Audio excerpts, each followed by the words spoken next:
જય માતાજી, જય મોડ બાપુ.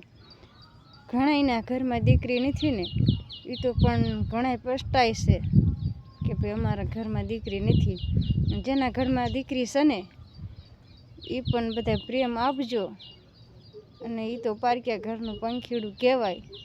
કેદી માળો ખાલી કરીને ઉડી જાય એની તો પણ કોઈને ખબર નથી. અને ઉડીને ના જઈને એને સુખ છે કે દુઃખ એ તો ઉપરવાળાને જ ખબર છે. તો તમારા ઘરમાં જ્યાં સુધી હોય ને ત્યાં સુધી તમે એને પ્રેમ આપજો. એ તો દીકરી તો કેદી હાહરે હાલી જાય એ તો કોઈને ખબર નથી. ઉંમર લાયક થાય એટલે તો એના ઘેરે એને જવું જ પડે છે. તો બધાએ પ્રેમ આપજો.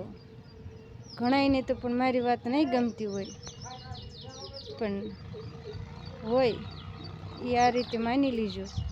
પછી જો તમને રહીને સમજાશે ઉડી ગયા પછી પંખીડું જ્યારે